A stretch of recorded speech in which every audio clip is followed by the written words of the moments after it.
Hi friends, Karthik தீப சீரியலில் தான் நம்ம இந்த வீடியோக்குள்ளே பார்க்க போகிறோம். வாங்க நம்ம வீடியோக்குள்ளே போகலாம். சக்தி கற்பகத்தோட வீட்டுக்கு போகிறாங்க. அங்கே போனதுமே தீபாவோட கணவர் பற்றி ஏதாவது உங்களுக்கு விஷயம் தெரியுமான்னு கேட்கும்போது, இல்லையா அன்னைக்கு தேடினாங்க, நான் தான் உங்கள் வீட்டுக்கு அனுப்பி வச்சேன்னு அப்படிங்கிறாங்க. இதை கிட்டதுமே சக்தி அதிர்ச்சி அடைகிறாங்க. அப்போ அன்னைக்கு வந்தது உண்மையிலே தீபாவோட கணவர் தான் வந்திருக்கிறாரா, நம்ம தான் ரவுடிங்கிலேருந்து யாராவது அனுப்பிவிட்ருப்பாங்க அப்படின்னு சொல்லி தப்பாக புரிஞ்சுக்கிட்டோம் அப்படின்னு சொல்லி அவங்க அதிர்ச்சி அடைகிறாங்க. அப்போ சக்தி உங்கள் கற்பகத்திட்ட சொல்கிறாங்க, திரும்பவும் அவர் வந்தாக்கி என்னுடைய ஃபோன் நம்பரை கொடுத்து என்கிட்ட பேச சொல்லுவீங்களா, எப்படியாவது அவங்க தீபாவை அவங்ககிட்ட நான் ஒப்படைக்கணும் அப்படிங்கும்போது கற்பகமாக சரி அப்படிங்கிறாங்க. அடுத்து பார்த்தோம்னா சக்தி வீட்டுக்கு வந்துருந்தாங்க. வீட்டுக்கு வந்ததுமே பார்க்குறாங்க, தீபா முணங்குற சவுண்டு கேட்குது. இதை கேட்டதுமே பக்கத்தில் பார்க்குறாங்க. தீபா தீபா அப்படின்னு சொல்லி சக்தி கூப்பிடும் போது தீபா கண் முழிக்கிறாங்க. கண் முழிச்சதுமே சக்தி ரொம்பவே சந்தோஷப்பட ஆரம்பிச்சிருந்தாங்க. தீபா, உங்களுக்கு மயக்கம்லாம் தெளிஞ்சிருச்சா, நீங்கள் எப்படி இருக்கிறீங்க, இப்போ பரவாயில்லாமல் இருக்கிறீங்களா அப்படின்னு சொல்லி சக்தி கேட்டுட்டு இருக்கும்போது தீபா கண் முழிச்சு பார்க்குறாங்க. நான் எங்கே இருக்கிறேன் அப்படின்னு சொல்லி கேட்கும்போது அப்போ சக்தி சொல்கிறாங்க, நீங்கள் ஒரு பாதுகாப்பான ஒரு இடத்துல தான் நீங்கள் இருந்துட்டு இருக்கிறீங்க அப்படின்னு சொல்லவும், அப்போ தீபா கண் முழிச்சதுமே அப்படியே எந்திக்கிறாங்க. கொஞ்சம் மெதுவாக எந்திரிங்க அப்படின்னு சொல்லிட்டு அவங்கள மெதுவாக உட்கார வைக்கிறாங்க. அப்போ தீபா கேட்குறாங்க, நீங்கள் யார், நான் எப்படி இங்கே வந்தேன், என்னை மேலே இருந்து ஐஸ்வர்யா கீழே தள்ளி விட்டுட்டா, அதுக்கப்புறம் எனக்கு என்ன நடந்துச்சுன்னே எனக்கு தெரியாது, நான் எப்படி இங்கே வந்தேன் அப்படிங்கவும், இதை கேட்டதுமே சக்தி அதிர்ச்சி அடைகிறாங்க.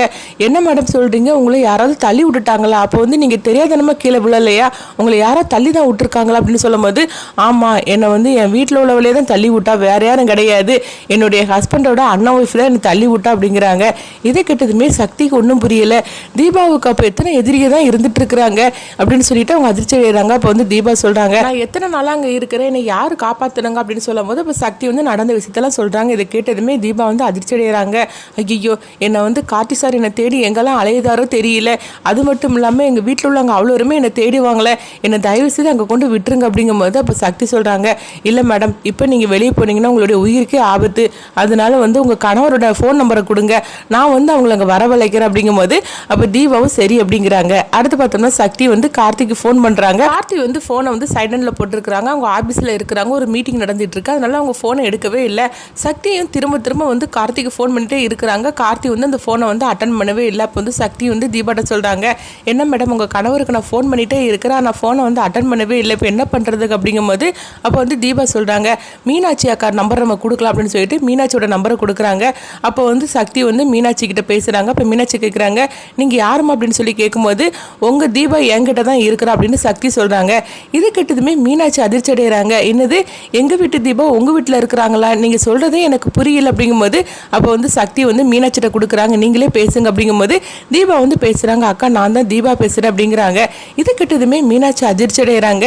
என்ன தீபா, நீ இங்கே வீட்டிலலாம் இருந்துகிட்டு இருக்கிற, அப்படி இருக்கும்போது நீ எப்படி பேசுகிற அப்படிங்கும்போது, என்னது நான் வீட்டில் இருக்கிறேன்னா, இல்லைக்கா நான் கீழே விழுந்ததில் தலையில் அடிபட்டு நான் இப்போ ஒருத்தவங்க வீட்டில் இருக்கிறேன் அப்படிங்கிறாங்க. இது கேட்டதுமே மீனாட்சிக்கு ஒன்றுமே புரிய மாட்டேங்குது. என்ன சொல்கிறேன், நீ தீபா பேசுறீங்க, எனக்கு ஒன்றுமே புரிய மாட்டேங்குது அப்படின்னு சொல்லி பேசிகிட்டு இருக்கும்போதே பார்த்தோம்னா ஐஸ்வர்யா இது கேட்டுட்டு இருக்கிறாங்க. என்னது மீனாட்சி தீபா தீபான்னு சொல்லி பேசிகிட்டு இருக்கிறாங்க, அவள் என்ன தான் பேசுகிறான்னு கேட்கல அப்படின்னு சொல்லிட்டு ஒளிஞ்சு நின்று கேட்டுட்டு இருக்கிறாங்க. அப்போ தீபா சொல்கிறாங்க, அக்கா நான் தான் தீபா பேசுகிறேங்க்கா, நான் மலையிலேருந்து கீழே விழுந்துட்டேன், நான் இப்போ தான் கண் முழிச்சு பார்க்குறேன், நான் யாரோ ஒரு பொண்ணு வீட்டில் நான் இருக்கிறேன், அவங்க தான் நர்ஸுன்னு சொன்னாங்க அப்படிங்கவோ, இதை கேட்டதுமே மீனாட்சி சொல்கிறாங்க, அப்போ நீ தீபா தான் பேசுகிறதா இருந்தால் அப்போ இந்த வீட்டில் தீபாவாக இருக்கிறது யார் அப்படின்னு சொல்லி எனக்கு குழப்பமாக இருக்குது அப்படிங்கவோ, என்னது என்ன மாதிரிக்கு தீபான்னு ஒருத்தவங்க வீட்டில் இருக்கிறாங்களா, அக்கா உண்மையை சொல்ல போனால் நான் தான் தீபா அப்படிங்கிறாங்க.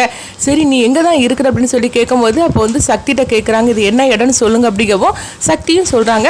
அப்போ தீபா அந்த இடத்த சொல்லவும், அக்கா நீங்கள் உடனே இங்கே வாங்க, கார்த்தி சாருக்கு நான் ஃபோன் பண்ணேன்னா நான் அவர் ஃபோனை எடுக்கவே இல்லை அப்படிங்கவும், நீ இப்போ என்ன சொன்னு திரும்ப சொல்லு அப்படிங்கிறாங்க. என்னக்கா சொல்கிறீங்க, கார்த்தி சாருக்கு அப்படின்னு சொல்லவும், அப்போ நீ தான் தீபா, ஏன்னா கார்த்தியை சார்னு நீ தானே கூப்பிடுவே, அப்போ நீ தான் உண்மையான தீபா, அப்போ வீட்டில் ஒன்றை மாதிரிக்கே நடிச்சிட்டு இருக்கிற இந்த பொண்ணு யாரு, கார்த்தி இந்த பொண்ணை தானே தீபான்னு சொல்லி அழைச்சிட்டு வந்தார், ஒன்றுமே புரிய மாட்டேங்குது, கார்த்திகிட்ட தான் கேட்டால் தான் இதுக்கு எல்லாத்துக்குமே விட கிடைக்கும் அப்படின்னு மீனாட்சி நினைக்கிறாங்க. கொஞ்ச நேரத்தில் நாங்கள் வந்துருந்தோம் தீபா அப்படின்னு சொல்லிக்கிட்டு மீனாட்சி ஃபோனை வைக்கிறாங்க. அடுத்து மீனாட்சி நினைக்கிறாங்க, இன்னும் ஒரே குழப்பமா இருக்குது, கார்த்திகிட்ட கேட்டால் தான் அந்த குழப்பத்துக்கு எல்லாமே விட கிடைக்கும் அப்படின்னு சொல்லி நினைக்கிறாங்க. சரி நம்ம இப்போ தீபாவை பார்க்க போகலாம் அப்படின்னு சொல்லிட்டு மீனாட்சி கிளம்பவும் இது எல்லாமே உண்மையை ஐஸ்வர்யா கேட்டிருந்தாங்க. உண்மையான தீபா எங்க இருக்கிறாங்கிற விஷயம் மீனாட்சிக்கு தெரிஞ்சு போச்சுது. மீனாட்சியை ஃபாலோ பண்ணணும்னா அந்த தீபா எங்க இருக்கான்னு தெரிஞ்சிடும்.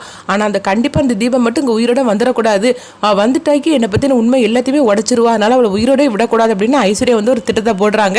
அடுத்தது அந்த கதை என்ன மாதிரி கொண்டுட்டு போறாங்கன்னு சொல்லி நம்மளும் வெயிட் பண்ணி பார்க்கலாம்.